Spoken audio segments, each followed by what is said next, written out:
right. All right, the regular meeting of Lakewood City Council for March 20th, 2023 is hereby called to order. Please rise for the Pledge of Allegiance.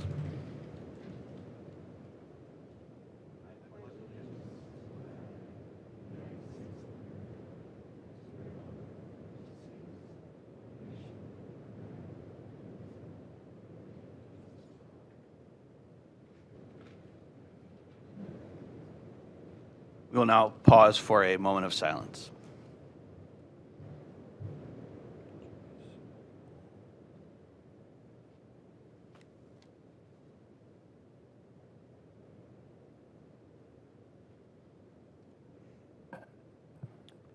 Madam Clerk, please call the roll. Baker, Here. Bullock, Here. Keppel, Here. Litton, Here. Marks, Here. Rader, Shackner. Here. Reading and disposal of the minutes of the regular meeting of council held March 6, 2023. Move to dispose without the necessity of a reading. Second. Motion's been made and seconded. Any discussion? Hearing none, all those in favor? Aye. Opposed? And that motion passes. Item 1, Finance Committee report regarding meeting held today, March 20th, 2023. Councilman Scheckner. Thank you. Chairman Scheckner, excuse me. Same difference. Thank you, Mr. President. We just finished our meeting moments ago, and essentially two things were on the docket. One was Ordinance 4-2023, which allows the transfers and advances of certain funds. This is pretty routine, happens every quarter, so 4 times for those keeping track. Nothing out of the ordinary here. This is what we do to really just keep the city solvent and make sure funds are in the right place. There was a question on a $25,000 transfer from the general fund to Winterhurst. There will be further discussions as to regarding Winterhurst. We're just bookmarking that, being that according to the budget that we passed previously, that we do expect, by looking at the capital plan, some serious investment in that property. Next was Ordinance 5-2023, which will extend the summer sprinkling program from instead of starting in July, will start in June. That has a proposed cost of an additional $26,000. However, it's one of those that just kind of makes sense because the sprinkling program essentially allows the utilities department to use an average of 3 or 4 months of your sewer bill to come up with what it should be in June, July, and August, and September. When you're not sprinkling your yard, because if you're using more water but you're not actually using the sewer, your price shouldn't go up according to that. So we just assume that the extra water you're using, if you're involved in the sprinkling, or if you enter into the sprinkling program, that the extra water you're using is for regular summer water activities, however that is defined. Now, both of those were approved out of the committee by a majority vote. That is all. Thank you. Move to receive and file. Second. Motion's been made and seconded. Any discussion? Hearing none. All those in favor? Aye. Opposed? And that motion passes. Item 2, Ordinance 4-2023, an ordinance to take effect immediately authorizing the transfer in advance of certain funds. Move to adopt. Second. Motion's been made and seconded. Any further discussion? Hearing none. All those in favor? Aye. Opposed? And that motion passes. Item 3, Ordinance 5-2023, an ordinance to take effect immediately amending Section 90213 Summer Sprinkling Program of the Codified Ordinances to expand the program by 1 month. I believe I'll move to defer. Second. Motion's been made and seconded. Any discussion? I do have one comment on this committee Councilman hearing Rader. and this piece of legislation. Thank you, Mr. President. And I just did not want to let this moment go by without noting it, because I just got done reading the Climate Action Plan, which clearly indicates that, from the 1960s and 1990s to 2010, we've gone from 6 to 15 days over 90 degrees in Northeast Ohio. So I don't think that it shouldn't be lost on us that people are demanding this because it's warmer now earlier in the year. So I just want to kind of just put a pin in that. You know, this is something that you're going to start seeing across the region is shifts in how we do things due to climate change. So thank you, Mr. President. Thank you. Any further discussion? Hearing none. All those in favor? Aye. Opposed? And that motion passes. Item 4, Public Safety Committee report regarding meeting held today, March 20th, 2023.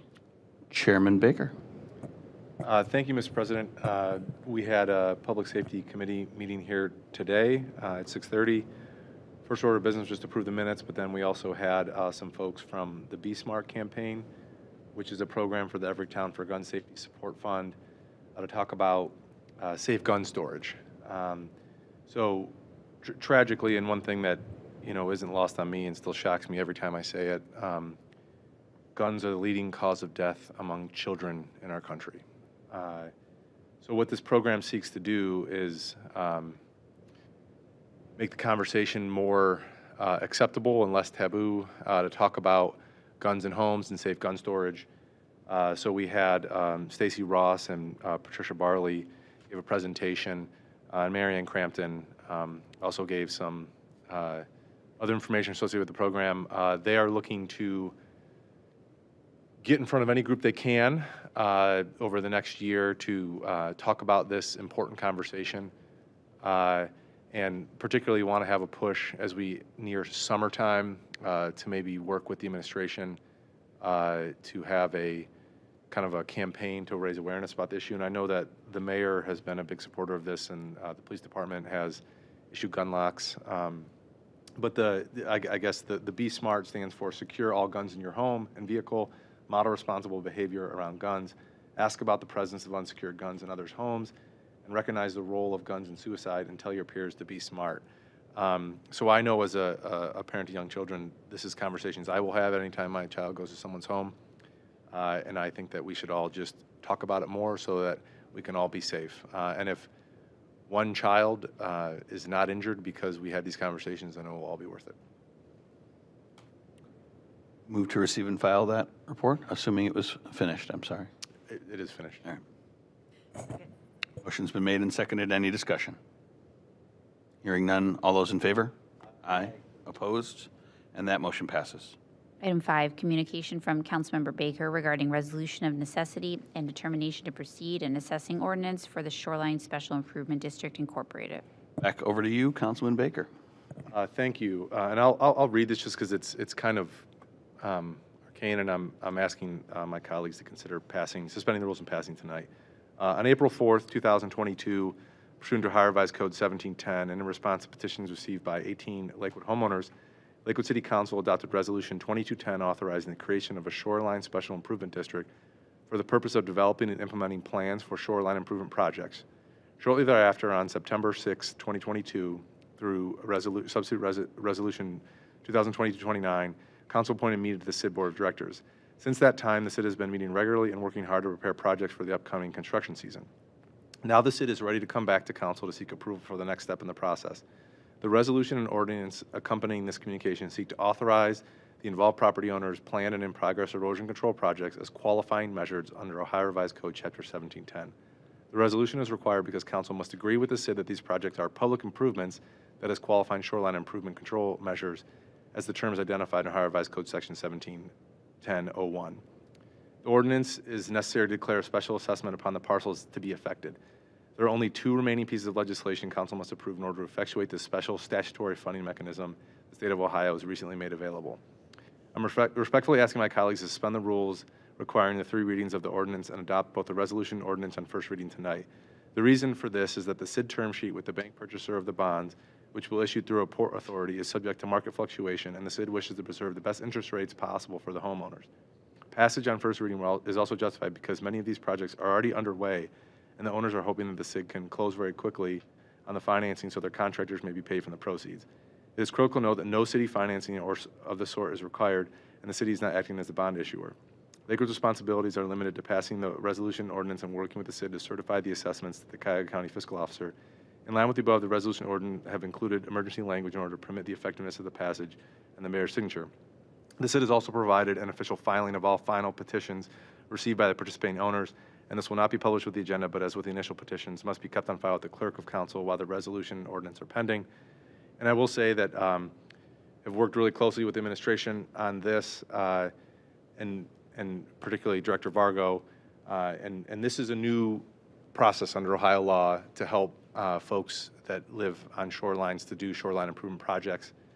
So we've had some interesting discussions back and forth where we're all kind of figuring out the right way to do this. And one thing is noted, Director Vargo would like to talk a little bit about a provision that we would want from the entity that we're going to pay the special assessments to when they come into the city so that the city has the right protection. So Director Vargo, if you would like. Sure. Thank you, Councilman, members of council, Mr. President.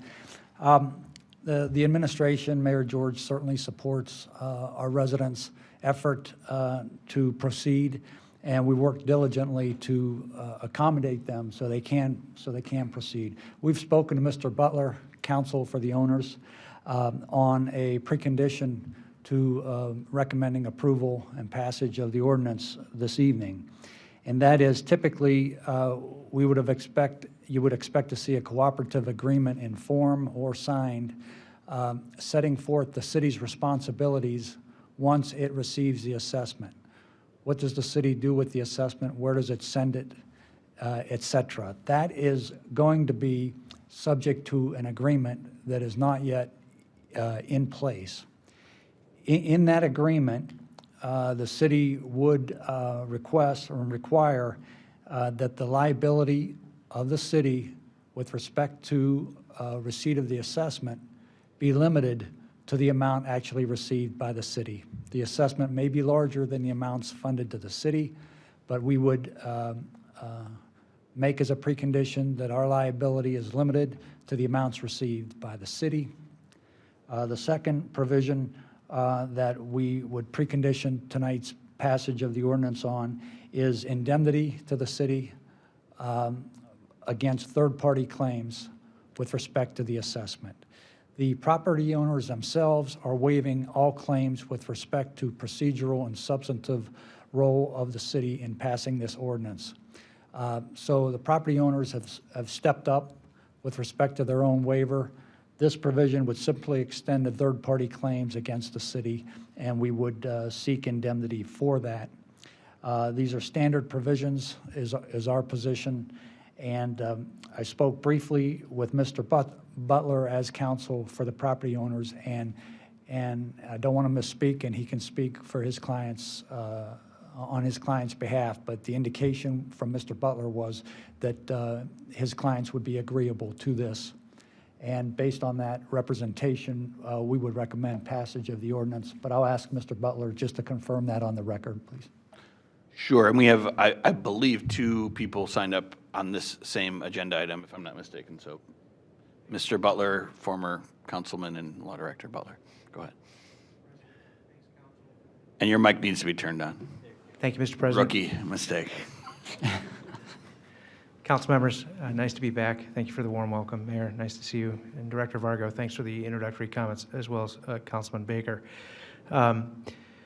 When this process started in 2019, that is to say when the statute went into effect, we were all delighted by the fact that the cost to any municipality that was going to be overseeing or participating in the special improvement district process was limited to what we consider to be opportunity cost, and that is the time that you have all put into considering this legislation, discussing it, working over its minute details, serving on the CID board. Thank you, Councilman Baker, for that, and City Engineer Papke as well.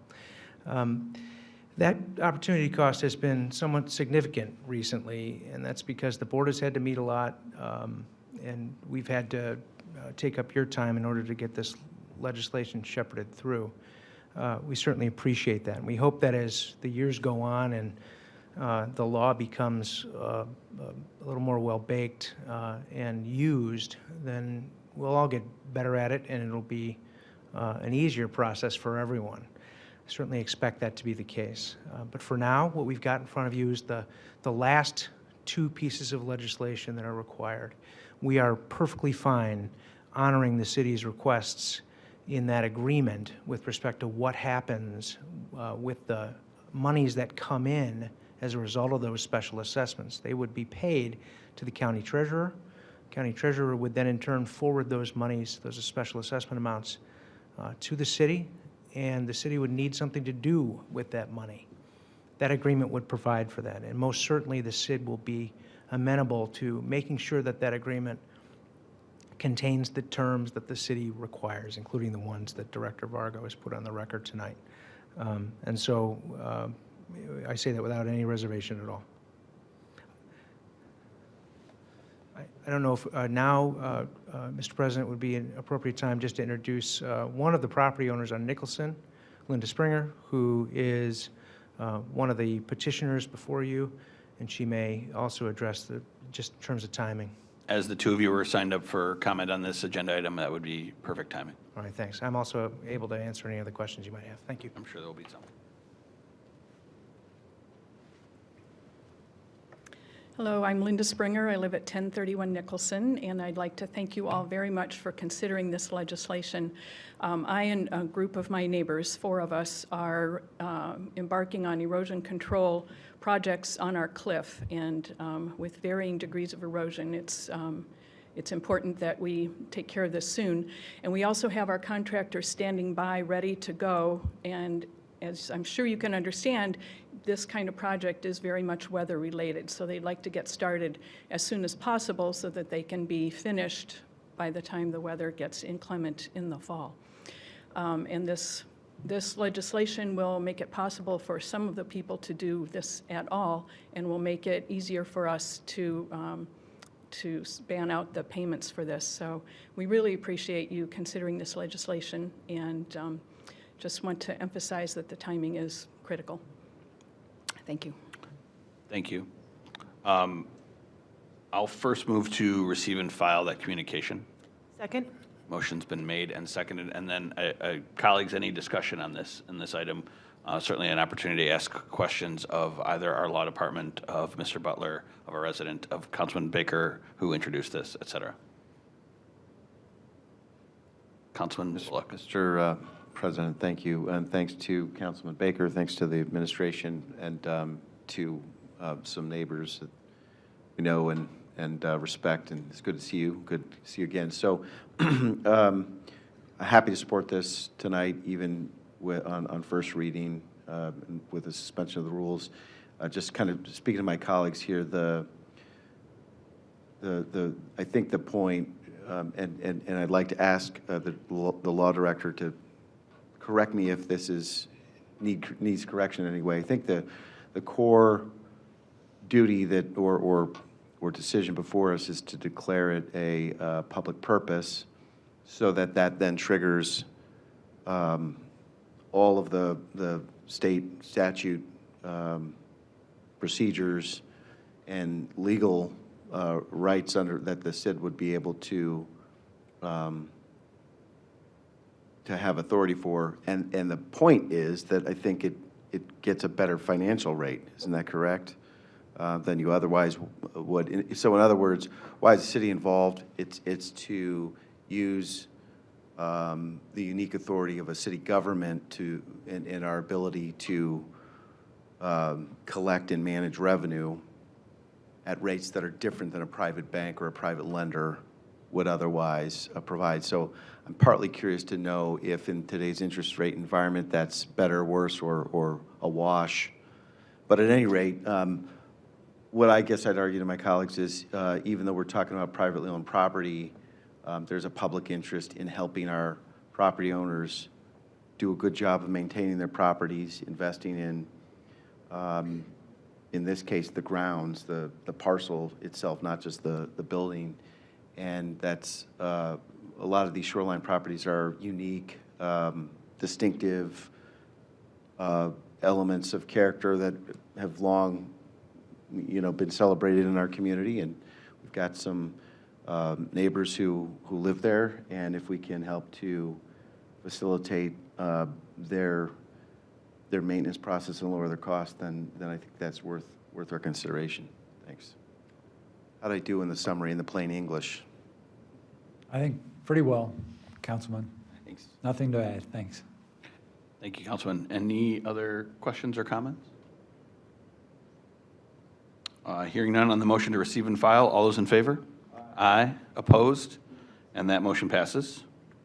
Item 6, Resolution 2023-14, a resolution to take effect immediately, declaring it necessary and determining to proceed with acquiring, constructing, installing, equipping, improving, maintaining, and repairing improvements necessary for making improvements to abate erosion along properties within the Lakewood Shoreline Special Improvement District Incorporated, together with all necessary appurtenances thereto, and declaring an emergency. Move to adopt. Second. Motion's been made and seconded. Any discussion? Hearing none, all those in favor? Aye. Aye. Opposed? And that motion passes. Item 7, Ordinance 6, 2023, an ordinance to take effect immediately, levying special assessments for acquiring, constructing, installing, equipping, improving, maintaining, and repairing improvements necessary for making improvements to abate erosion along the properties within the city included within the Lakewood Shoreline Special Improvement District, together with all necessary appurtenances thereto. I'll move that we suspend the rules to pass this ordinance on first reading. Second. Motion's been made and seconded. Madam Clerk? Baker? Yes. Bullock? Yes. Keppel? Yes. Litton? Yes. Marks? Yes. Rader? Shackner? Yes. And that motion passes. Move to adopt. Second. Motion's been made and seconded. Madam Clerk? Baker? Yes. Bullock? Yes. Keppel? Yes. Litton? Yes. Marks? Yes. Rader? Yes. Shackner? Yes. And that motion passes. Item 8, communication from Planning Department regarding zoning code amendment, primary lot coverage, and additional district regulations. Director Leininger? Excuse me, Council President, if I can have just one clarification for the ordinance that was just passed. The Law Department will negotiate the agreement that we discussed, the cooperative agreement, and present it to council with reference to the ordinance so that it becomes packaged with the ordinance for record keeping. And we'll do that in due course. Thank you. Thank you, Director. I appreciate that. Director Leininger? Good evening, Council President Lynn, members of City Council. Creating housing opportunities that support affordability, aging in place, and shared living are important goals of the community vision. To that end, the Planning and Development Department has been exploring the subject of accessory dwelling units to determine if recommended changes to the code would encourage investment in the construction of housing units and additions thereto, while also maintaining the historic front porch neighborhood character of our residential, single, and two-family districts. The result of that exploration is this initial set of recommendations as it adheres to that intent, focusing primarily on the R2 zoning district. 46% of all city parcels are currently zoned R2, single and two-family residential district. There are more parcels zoned to allow two-family dwelling units than any other type of parcel in the city. Of the 8,339 parcels zoned R2, just 2,545 currently have a two-dwelling unit structure. This leaves nearly 6,000 properties that are zoned for 2 units and have only 1. Based on the analysis of city staff, there are 2 prohibitions within the code that contribute to the dearth of two-family unit structures in the R2 district. The first is a regulation passed in 1996 that prohibits the enlargement of a primary structure to accommodate more than one family. The second is a restriction on primary structure lot coverage. The current regulations cap primary structure lot coverage at 25%, leaving on a typical lot an additional 10% that's otherwise buildable land, which, even though it may adhere to all their zoning requirements, is unusable. By increasing the allowable primary lot coverage to 35% and removing the prohibition to adding a second dwelling unit to a single-family home, property owners in the R2 district who have a single-family unit structure will be permitted to add a second unit either attached to or within the primary structure, provided the other setback requirements are maintained. In support of aging in place and shared living, single-family districts R1H, R1M, and R1L do not permit 2 separate units. However, a traditional intergenerational in-law suite, which is not a separate dwelling unit, but a suite within the dwelling unit, is permitted. Similar to the R2 district, the typical lot is not fully usable given the current restriction of 25%. The proposed increase in permitted lot coverage to 35% would allow greater opportunity to invest in a single floor or first floor in-law suites and additions that support shared living and aging in place in these single-family districts. By maintaining the current setbacks of the front, side, and rear property lines and continuing to adhere to the original development pattern of our neighborhoods and intent of our zoning districts, the high-quality housing character and scale that Lakewood is known for can be maintained with minimal impact on the existing neighborhood infrastructure. As this proposal amends the zoning code for the city of Lakewood, the ordinance must be referred to the Planning Commission for review and recommendation, as well as a committee deemed appropriate by City Council. Mr. President, I'd also like to acknowledge Councilman Schachtner, who was a leader in bringing this conversation, continuing this conversation to the forefront when he was chair of the Housing and Planning and Development Committee. So thank you for your efforts, and I know it's been a long time coming to get to here, but we're here, so thank you. Thank you for that. I'll move to receive and file that communication. Second? Motion's been made and seconded. Any initial discussion? Mr. President. Yes, sir. Thank you. Thank you, Mr. President, and thank you, Director Leininger, and thank you, Mayor George and the administration for moving this very important piece of legislation ahead. This ADUs are and expanding the ability for people to build in-law suites. Very important way to support intergenerational living, affordable living, and helping to allow people to age in place. I'm very excited that we're going to be starting this conversation, and hope and look forward to working with everybody to make sure we get this right so it helps the most people in our city. Thank you. Thank you. Any further discussion? One thought.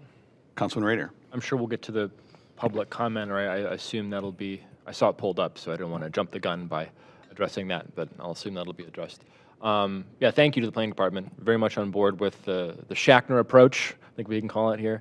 This is accessory dwelling, path towards accessory dwelling, expanding sort of housing options for folks in Lakewood. But one comment is, you know, I kind of see this also kind of melding into, my mind's stuck on sustainability and climate, but this is also going to be sort of guided. I think it does feed into that climate action plan. I'm sure that'll have some impact on that. And, you know, look forward to seeing how that plays out. And, yeah, would love to also address Dan's comment about the parking. I think I know probably what the answer is, but would certainly like to make sure that's on the record too. Very good. Thank you.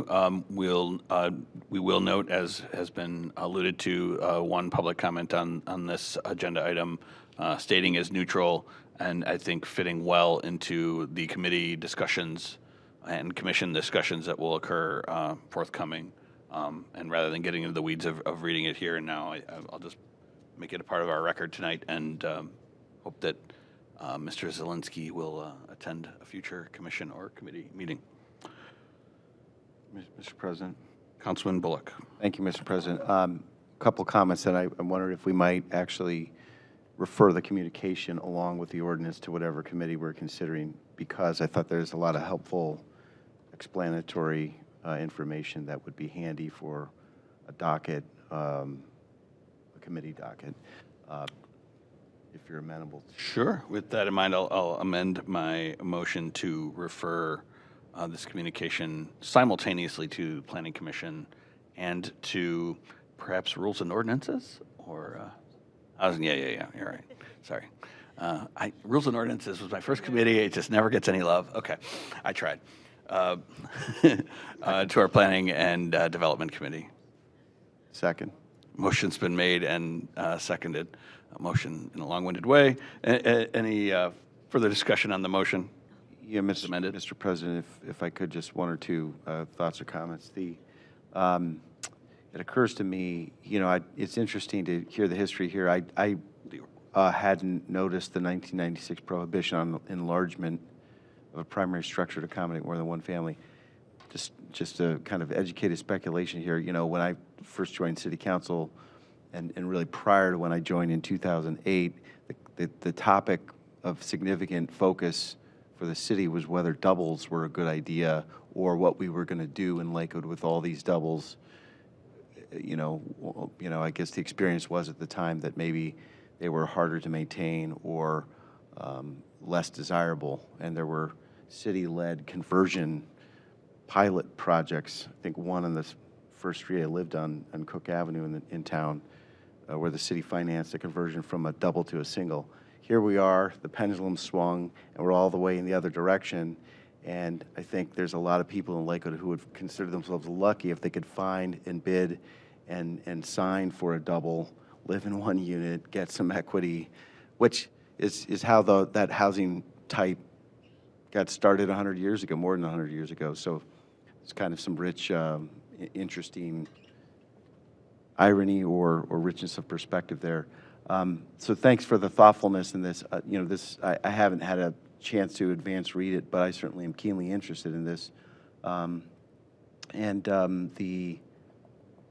Whether it's attached or detached to me, my initial thought is we could be flexible on that question, as long as the design is and setbacks and other features are appropriate.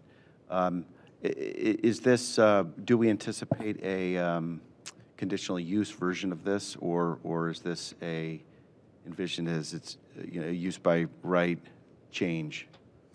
And I know I'm anticipating committee discussion, but those, whether we discuss them tonight or not, those are some of the questions that immediately come to mind. Director Leininger, perhaps your high-level comments on it before we. So it would be by right. We're basically unlocking the right that is already provided by the zoning district by taking away that restriction, and then at the same time opening up a little bit more lot coverage that's otherwise, the lot coverage is there, the space is available by setback. It's just not, you're not able to achieve it because the lot coverage limits you in terms of your amount of primary structures coverage. So by increasing that, now we make more of the lot available for additions if additions are desired. Thank you. Thanks, Mr. President. Thank you. So on the motion to refer jointly to Planning Commission and Planning and Development Committee, any further discussion? Hearing none. All those in favor? Aye. Opposed? And that motion passes. Item 9, Ordinance 7, 2023, an ordinance to take effect immediately amending sections 112109A, single-family maximum lot area coverage, 112309A, single and two-family maximum lot coverage, and 113306, conversion of single-family structure prohibited of the codified ordinances in order to update the provisions. Move to refer simultaneously to Planning Commission and Planning and Development Committee. Second? Motion's been made and seconded. Any discussion? Just to note for anybody who's not attended our meetings very often in the past, we often refer legislation and resolutions to committees to discuss more detail in more detailed fashion. And those are the meetings that occurred before this meeting, for example, this evening, just so people are aware. This is a meaty topic and an exciting one, I think, but one that is best first discussed in committee before full council. And I just want people to understand that. So on that motion to refer, all those in favor? Aye. Opposed? And that motion passes. Item 10, communication from Planning Department regarding climate action plan. Director Leininger. Good evening again, Council President Littman and members of council. In 2021, the City of Lakewood initiated the development of a climate action plan to support and coordinate the city's overall sustainability efforts and contribute to other planning efforts the city is currently engaged. The overarching priorities of the climate action plan included contribution to a cohesive integrated sustainability initiative that considers people, place, and prosperity in our neighborhoods, metrics to analyze and prioritize city investments, produce realistic metrics that can be used to guide prioritization, measure progress, and refine actions. 3, a focused and integrated set of actions and goals that facilitate a measurable shift in outcomes towards an appropriate balance of environmental, economic, and social well-being across our community. 4, ensuring the actions address social and racial equity, making sure that no Lakewood resident is left behind as the community moves forward by involving frontline communities in the planning and decision-making process. And 5, identify and foster partnerships. Lakewood knows that government is just one group and not necessarily always the most appropriate group to affect change. Through these plans, we can expect to bring others to the table and move towards common goals and interest. After more than a year-long process involving multiple public meetings, surveys, and numerous stakeholders through the advisory committee, our consultant, Sustainability Solutions Group, has outlined a pathway towards net zero by 2050 and addressing the climate vulnerabilities of our city. We respectfully request consideration of this resolution as the first step to move the Climate Action Plan towards implementation. And Council President, if I could, just a couple of notes. Attached to the resolution was a final draft of the Climate Action Plan. It is very much still a draft, recognizing that we are going to utilize the committee hearing as the last public meeting for the discourse of this plan, and so changes may be occurring to it. There is another draft available that has all the appendices available attached to it. If anyone's interested in seeing those, I can provide that. But please know that that is a draft. And also, similar to before, just recognize that this is a long time coming. This is a project that goes across many years, across administrations, across councils, and but thanks to everybody's hard work and keeping us forward, we've reached a point where we have a draft plan for consideration. So thank you, and especially as we move into it's now Earth Month is in April. So thank you. Thank you. I'll first move to receive and file that communication. Second. Motion's been made and seconded. Discussion from my colleagues? Councilman Rader. A lot of people looking at me. Thank you, Mr. Linton. I appreciate that. I just want to thank the administration really for taking this on and involving the public like they did. That was one of my number one things. We put this in the budget a few years back before COVID. COVID happened. You know, things got prioritized and moved around, and that was important that we did everything we had to do to prevent businesses from shutting down and people from being evicted and the things that we did for COVID. So I think it was important that we put this off so we could focus on it, and we did. And I just, again, want to echo my thanks for Mayor George and Sean Leininger for really pulling us together, and for members of council who showed up. I mean, at least 4 of us I know showed up at some of these meetings to join with the public, and see Elena Statue in the audience. Thank you for being on the board that helped pull this together. So that's all. We'll have plenty of time to talk about the details. I just got done reading it for the first time. I have a lot of notes, but this isn't the space. I'll let people go home. We'll have a nice long meeting. We'll go through all the details, and everybody's invited. We'll make sure I'll get email invites out to some folks who expressed interest, and we'll get that notice out at least a couple weeks in advance, I think, for folks, so they can come. And I think also, Mr. Leininger, we have the folks who help plan this, the firm scheduled to be at one of these meetings. We're trying to find that date to get them at this meeting, so you can ask them directly, and they'll have a lot of smart, process, oriented folks. We'll have a lot of smart answers for our smart questions. So thank you, Mr. President. And again, this is a good day. Looking forward to the discussion. Any further discussion? Councilman Bullock. I'm happy to go after others if somebody else wants to. Okay, thank you. Thanks, Mr. President. Thank you, Councilman Rader, for providing the spark to initiate the city's work on this through indicating it as a priority in the budget a couple of years ago. Thank you, Mayor George, for embracing that and seeing it through, because it's a big, hairy, audacious plan with not just one big, hairy, audacious goal, but multiple goals, multiple layers. And if it's going to be as vital as we hope it will, this is going to be a guiding document and living plan for some years for us. So it's very significant. Thanks for all the thoughtful work. Like my colleagues, I'm reading it in detail for the first time just now, and hope to have thoughtful feedback. There could be that things are small. Could be that there might be a couple meaningful or significant additions or refinements, but what I'm seeing so far is that this is for the first time providing a really comprehensive analysis and framework that then I hope will drive and inform a lot of our work, really analogous to some of the community health needs assessments. And in fact, I think Mayor George, when you were on council, we all worked together on a resiliency plan, which concluded with a health component and a climate component. And so here we are. We've got a really robust now health plan, and this would be the counterpart. 2 things that could be major drivers or cornerstones for a lot of our work going forward. So that's all high level. Appreciate it. And One key question is going to be, how do we use this document going forward? That's a teaser. How do we use it as early as the 2024 budget, city budget process? I hope that we will. Thanks.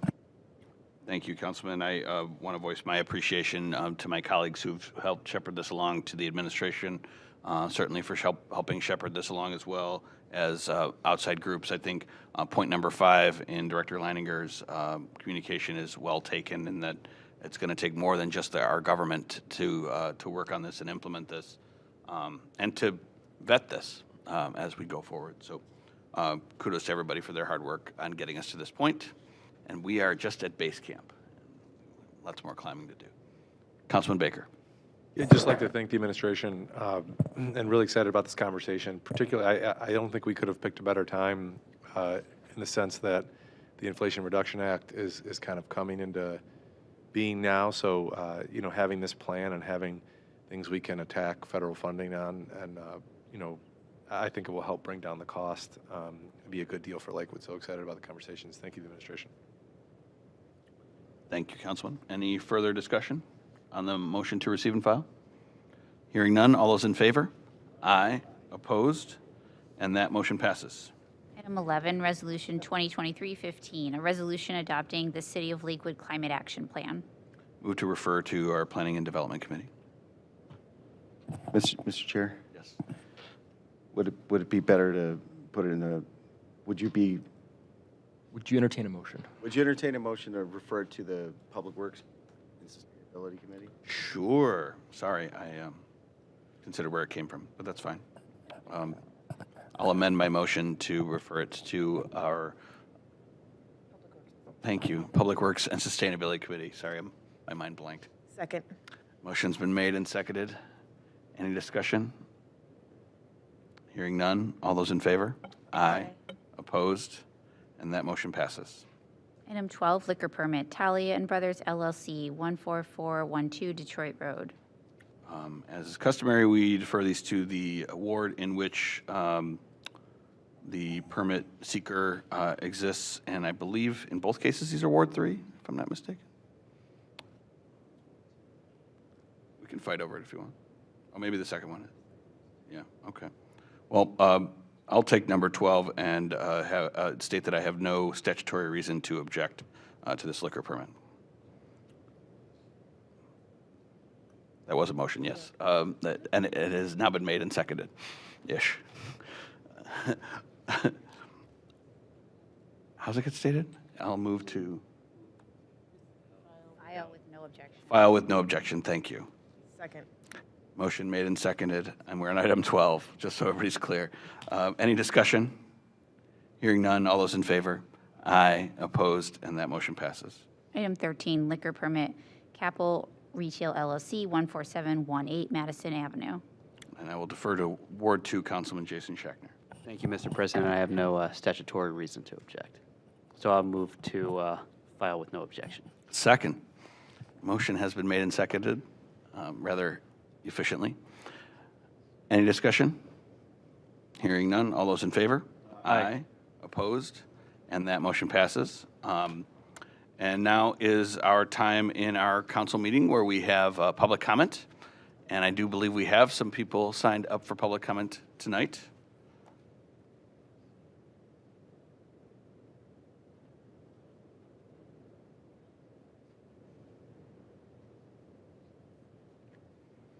And first signed up this evening is Matthew and Brianna Godinsky.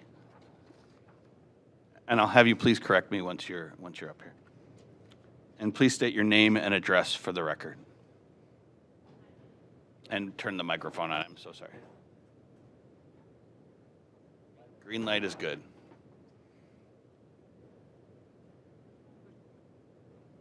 Sorry. Chief. Thank you. Hi, my name is Brianna Zgodinsky. I live in Cindy's ward.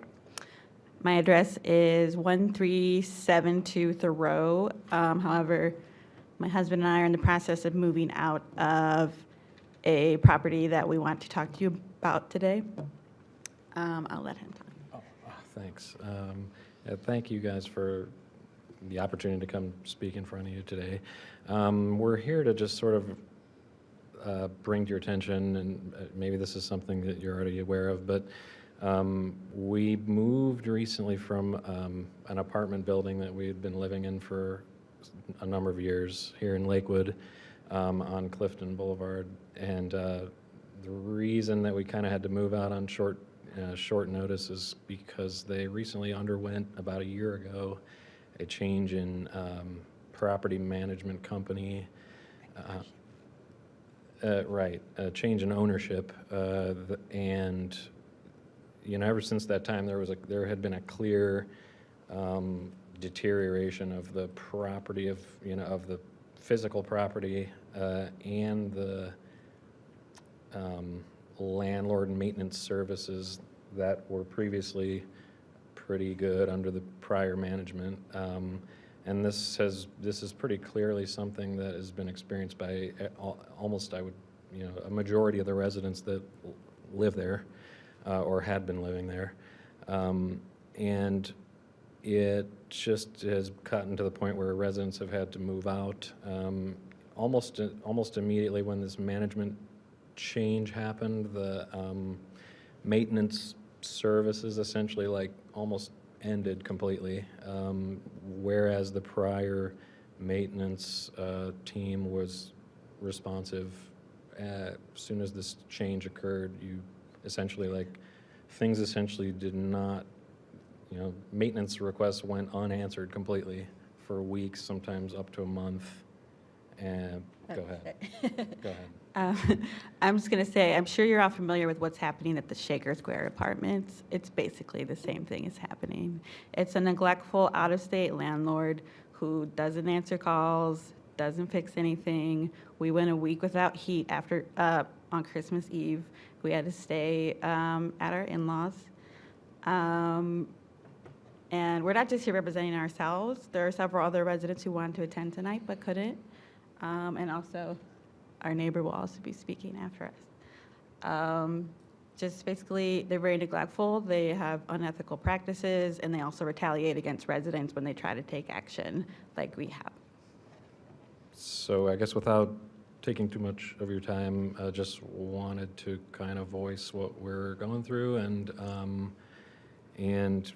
kind of bring to light that some companies I guess it's an out-of-state company that purchased the property, and I don't know, it's very strange because they have two names and they have a shell company in Ohio, and just real disorganized transfer of management and extreme deterioration of the living conditions after that. So I guess that's all.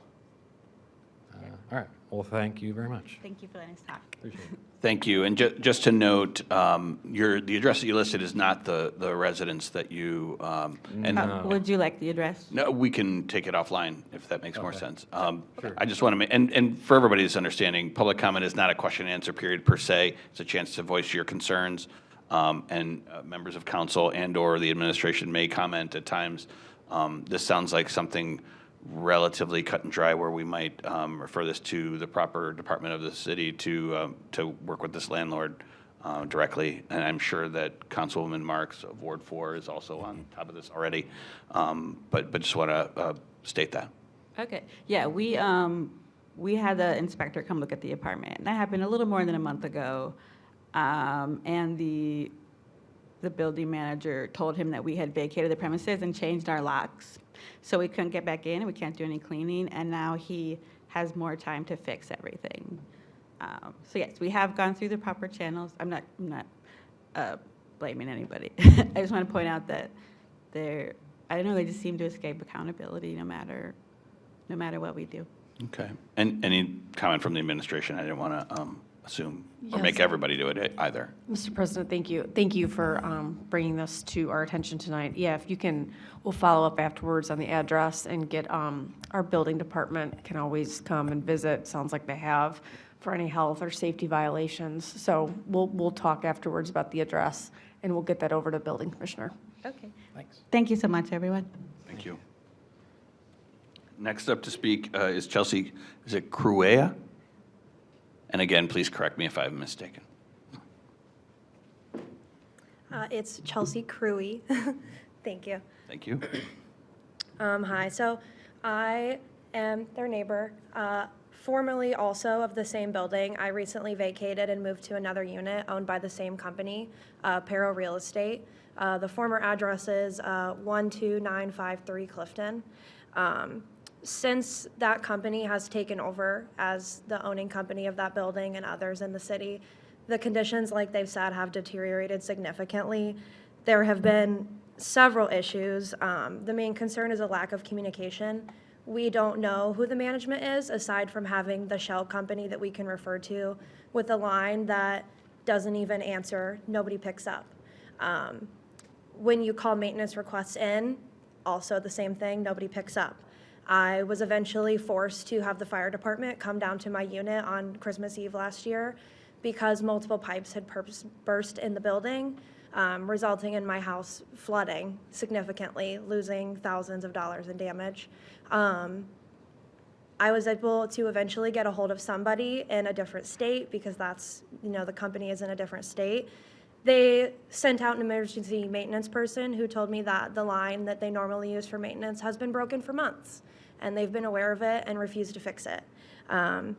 There's just a general lack of organization in regards to how business is conducted on their account. They offer lease agreements with blank fields. They'll have you sign them and then demand compensation from residents, like thousands of dollars in unpaid fees. They'll demand security deposits that were never listed, things like that, and then basically just threaten all sorts of things to residents that don't want to comply. I, for example, when my house flooded, asked to be moved to a different unit. They threatened to evict me and told me they were going to do a non-renew if I went to anybody about it, which was a little crazy. It's just been a very long and arduous process to get anything done about this, which is why I am glad that we are able to come here and say this to you. I'm sure that everybody who is going through this situation right now, including there's some people who have made comments today, are all dealing with the same thing. And it's just been something where a lot of us don't have many options for places to go, especially when you consider the fact that a lot of our money is going into, recouping the losses that we've had, that we can't get new places. And that's really all I had to say, but I just wanted to bring that to your guys' attention. So thank you. Mr. President, I have just one question for Chelsea, if I may. Councilman Rader. Thank you. Thank you for being here, Chelsea. It was nice speaking with you on the phone. You mentioned something about freezing conditions. I'd like, if you have a moment, you have a few seconds left, if you want to talk a little bit about, because that really got my attention about how they left your heat off. Yeah. So on December 23rd of last year, we had sub-zero temperatures, and we were not informed in any sort of way that there was going to be any change to the heating conditions. It's on a timer. Once the timer's off, it turns off. We had attempted calling them multiple times to ask them to turn the heat on and, not use a timing system. They didn't. So then on December 24th, when the heat finally did turn on from the timer, the pipes finally thawed, and that's when at least 10 different units had pipes burst and explode. Wow. And did you say 12943 or 12953? 12943, sorry. Okay, the Traymore, right? Yeah. Okay, thank you. President? Councilman Bullock. Yeah, thank you. This is the first time hearing of this. I'm glad that several of my colleagues in the administration have already been working on this. I will comment that this is the first I can think of that we've had 3 people live and 3 public comments through electronic means, all talk about one property. So I don't think this is imaginary by any means. It's significant. And it also occurs to me that given the increase in liquid demand for both homes to purchase and apartments to rent, that in many ways it's a seller's market. And so property managers have that much more leverage over tenants these days. So it's a long way of saying I want to join others in taking this problem seriously and seeing if I can help be a solution. I mean, Law Director, correct me if I'm wrong, but it sounds to me as if some of the described behavior, if it's, if it's borne out, that's well beyond what a traditional private lease between a landlord and a tenant would allow. When there's water in the basement, that can't just be kind of ignored or the basis for an eviction, can it? Well, no doubt there are contractual rights owed to the tenant set forth in the lease agreement, including basic maintenance and property maintenance. So there are private contractual rights to the tenant. Also, there's public building code responsibilities of apartment owners as well that might be implicated. Thank you. Thanks for that clarification.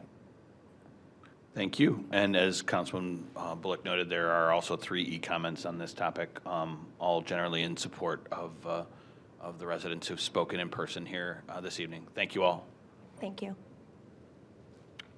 That being the conclusion of public comment, any updates from my colleagues? Councilwoman Marks, please. Here I am. I just want to thank Brittany for bringing this to my attention. She worked hard really to have a voice for her tenants, so I appreciate that very much. It's important that the administration and that we on council hear about these complaints. So it takes a lot of courage because there's fear that you could be evicted or there could be some retaliation. So I'm so glad that you came forward to speak tonight.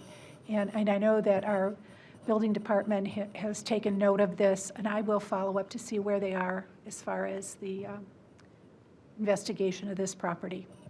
So thanks for coming forward. I appreciate it. Thank you, Councilmember Marks.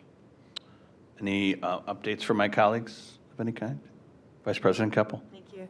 Sorry, I'm going to stay on this topic for just a moment longer and share Councilman Marks's thanks for bringing this forward and just respecting the courage it takes to come forward. I know that it can be scary to do so against large companies.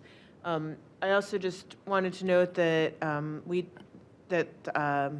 Legal Aid does provide a great deal of resources to our Lakewood residents. We have a contract with them also, and I see a lot of folks on social media generally with landlord-related questions and not understanding their rights as tenants. And you certainly do understand your rights, and I appreciate you speaking up for them. But just for those who may or may not understand their rights as tenants, that information is available and that there is help available. But we're always grateful to residents for bringing these matters forward.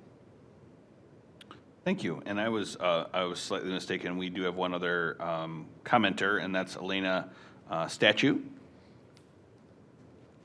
Sorry to keep you waiting. Oh, it's okay. Let me put this up. I'm quite tall. All right. So, hi, I'm Elena Statue. I used to be a Lakewood resident. I'm now a Cleveland resident, but I'm part of the core team of Power Clean Future Ohio, and I'm focused in the Northeast Ohio region. So I'm here today to present Lakewood with an award, but before I do so, I just want to talk a little bit about what Power Clean Future Ohio is for those who may not recall. Power Clean Future Ohio is an expansive, diverse, and nonpartisan coalition working with local leaders across the state of Ohio to achieve carbon emissions reduction equitably and economically. As a state, we're the 3rd largest greenhouse gas emitter in the country, and if Ohio were considered a country, we would be the 26th largest emitter in the world. So we certainly have a role to play in this crisis. PCFO works with Ohio local governments at the village, township, city, and county level in the priority areas of clean energy, transportation electrification, energy efficiency, and land use. Lakewood was one of the first communities to join PCFO under the leadership of Mayor Megan George in February 2020 when we launched. We've grown to 44 communities across the state since, so now more than 1/3 of Ohio residents live in a Power Clean Future Ohio community. And I'm here today to present Lakewood with a Climate Action Community Award. We had our inaugural awards ceremony in Columbus of last year, so this was the first time that we presented awards to all of our Power Clean Future Ohio communities.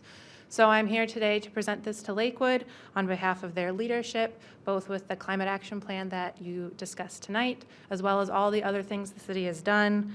I mean, I'm sure you're all familiar, but with, you know, the city's electric energy accounts being 100% green and renewable, LED streetlight conversion, bike lane adoption, tree planting programs, EV charging ports across the city, and solar energy projects at City Hall, the ice rink, and wastewater treatment plant. So I'm here to congratulate you all and present this award.